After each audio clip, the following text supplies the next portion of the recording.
গ্রেপ্তার সাবেক CEC K M Nurul হুদাকে আজ আদালতে তোলা হতে পারে। এ নিয়ে আরো জানাতে নিম্ন আদালত প্রাঙ্গণ থেকে যুক্ত হচ্ছেন সহকর্মী এইচ হিমেল। হিমেল, নিম্ন আদালতে কখন তোলা হতে পারে, কি তথ্য রয়েছে আপনার কাছে?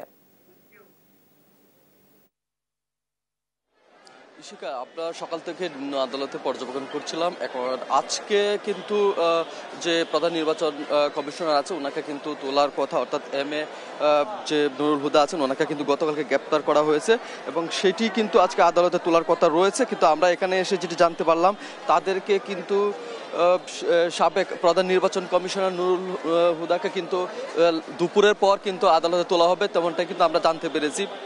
ইশিকা, আপনি জানেন যে সাবেক তিন নির্বাচন কমিশনার 2014 এবং 2018 এবং 2024 সালের যে প্রধান নির্বাচন কমিশনার আছেন, এই তিন কমিশনার সহ 26 জন কে নিয়েই কিন্তু বিএনপি মামলা করেছে এবং এই তালিকায় কিন্তু শেখ হাসিনাও রয়েছেন। অর্থাৎ আমরা আদালতে এসে যেটি জানতে পেরেছি, নুরুল হুদাকে কিন্তু সাবেক যে নির্বাচন কমিশনার ওনাকে কিন্তু দুপুরের পর কিন্তু তোলা হবে। আরেকটি বিষয় আমি জানাতে চাই, আজকে এই 10টার পর কিন্তু আওয়ামী লীগের যে মন্ত্রীরা গ্রেপ্তার হয়েছিল, আনিসুল হক, শাহজাহান খান এবং তাদেরকে কিন্তু একটু আগে কিন্তু আদালতে তোলা হয়েছে। এবং আপনি জানেন যে এই নিম্ন আদালতে কিন্তু আজকে নুরুল হুদাকে কিন্তু তোলার কথা রয়েছে, কিন্তু সেটি কিন্তু এখন পর্যন্ত দুপুরের পূর্ব পর্যন্ত কিন্তু তাকে তোলা হবে না, তেমনটা কিন্তু আমরা এই নিম্ন আদালতে জানতে পেরেছি।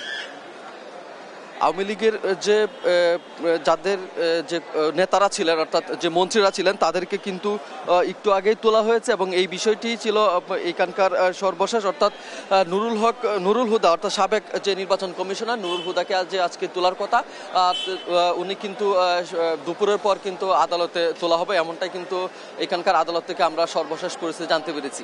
ইশিকা। হিমেল, অনেক ধন্যবাদ আপনাকে। নিম্ন আদালত থেকে বিস্তারিত জানাচ্ছিলেন সহকর্মী।